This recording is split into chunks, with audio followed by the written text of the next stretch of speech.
महाशिवरात्रि की बहुत बहुत शुभकामनाएं फ्रेंड्स। आप सभी को कैसे हैं आप सब।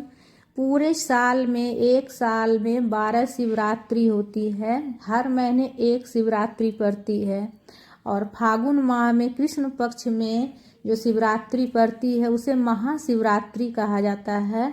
चतुर्दशी तिथि को यह त्यौहार मनाई जाती है। चतुर्दशी कृष्ण पक्ष की चतुर्दशी तिथि को महाशिवरात्रि का त्यौहार मनाया जाता है फागुन महीने में।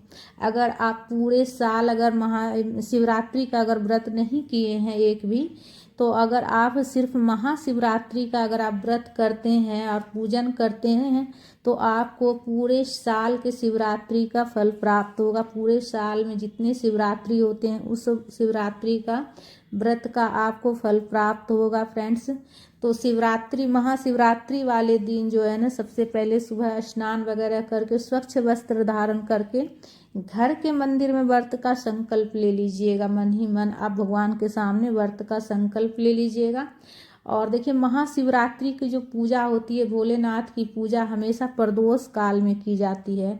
तो प्रदोष काल में जैसे कि शाम में वही 5 साढ़े 5 के बीच में आप जो है ना पूजन कीजिएगा। पूजा की चौकी लगा लीजिएगा, उस पर आप कोई भी शुभ रंग के कपड़े का आसन दे सकते हैं और पूरे शिव परिवार की तस्वीर हो तो वो भी विराजित कर लीजिएगा। शिवलिंग अगर हो आपके घर में तो शिवलिंग विराजित कर लीजिएगा बेलपत्र का आसन देकर, अक्षत तिल का पुष्प का आसन देकर।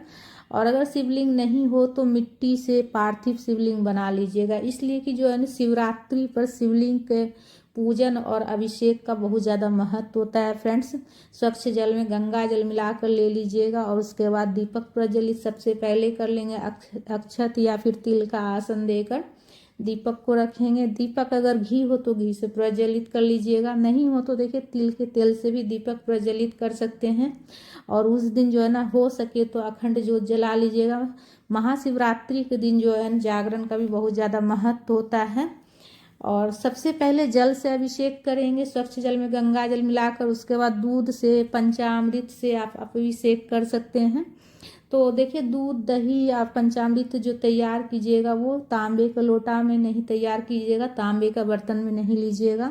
जल आप तांबे के बर्तन से आप चढ़ा सकते हैं, लेकिन दूध दही पंचामृत जो तैयार करके चढ़ाइएगा, अभिषेक कीजिएगा, वो तांबे के बर्तन में नहीं होना चाहिए। और उसके बाद जल से अभिषेक करने के बाद, दूध से अभिषेक करने के बाद, उसके बाद हम वस्त्र के स्वरूप में कलावा समर्पित करेंगे भोलेनाथ को। उसके बाद जनेऊ समर्पित कर लेंगे भोलेनाथ को। तो देखिए, शिवलिंग में जो होते हैं ना, पूरे शिव परिवार होते हैं। और महाशिवरात्रि का व्रत करने से पूरे साल के शिवरात्रि का तो फल प्राप्त होता ही है, साथ ही साथ जो है ना, पूरे साल में जितने सोमवार होते हैं वो सारे सोमवार के व्रत का भी फल प्राप्त होता है फ्रेंड्स। और इस दिन भोलेनाथ और माता पार्वती बहुत ज़्यादा प्रसन्न होते हैं, इसलिए कि महाशिवरात्रि के दिन ही जो है ना, भोलेनाथ और माता पार्वती का विवाह होता है और विवाह उत्सव मनाया जाता है, पूजन किया जाता है। माता को आप चुनरी जरूर से ज़रूर चढ़ा लीजिएगा।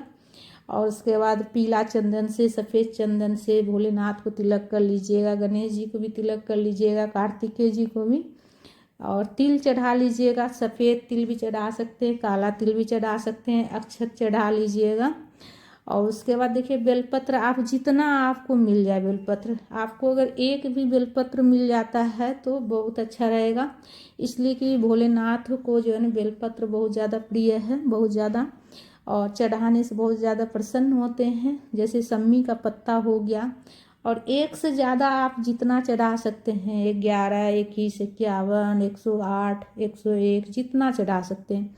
आक धतूरा का फूल ना मिले तो आप पत्ता भी चढ़ा सकते हैं, कनेर का फूल, सफ़ेद फूल, ठीक है, जो आपको मतलब आसानी से आपको मिल जाए। ऐसे तो भोलेनाथ इतने प्रसन्न होते हैं महाशिवरात्रि वाले दिन कि अगर आप सच्चे दिल से एक लोटा जल भी अगर आप चढ़ा दीजिएगा और उनका ध्यान करते हुए, तो बहुत ज़्यादा प्रसन्न होते हैं। बस पूजा पाठ जो कीजिएगा सच्चे दिल से कीजिएगा। इस बीच में पूजा करते हुए जैसे आप ओम नमः शिवाय का जाप कर लीजिएगा, दुर्वा समर्पित कर लीजिएगा गणेश जी को।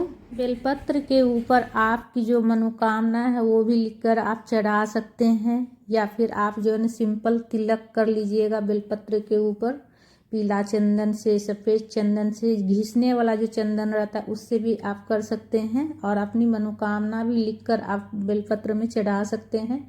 फूल चढ़ा लीजिएगा, जिस भी कलर का पुष्प हो, लाल रंग का माता को चढ़ाइएगा पुष्प। और श्रृंगार की सामग्री में माता को 16 श्रृंगार भी आप चढ़ा सकते हैं, या फिर कम से कम जो मेन जो श्रृंगार की सामग्री, सुहाग की सामग्री होती है ना, वो चढ़ा लीजिएगा माता को, जो मेन होती है, जैसे चूड़ी, सिंदूर, बिंदी, मेहंदी, चुनरी, महावर, ये सब चीज़ चढ़ा लीजिएगा। और सभी पर जो है ना कुछ दक्षिणा रख दीजिएगा। इससे क्या होता है कि अगर कुछ भी कमी रहती है ना सुहाग की सामग्री में, तो उसकी पूर्ति हो जाती है। माता को सिंदूर लगा लीजिएगा, और पीला वाला सिंदूर भी आप लगा सकते हैं, या फिर लाल सिंदूर भी लगा सकते हैं। 5 बार माता को सिंदूर लगा लीजिएगा।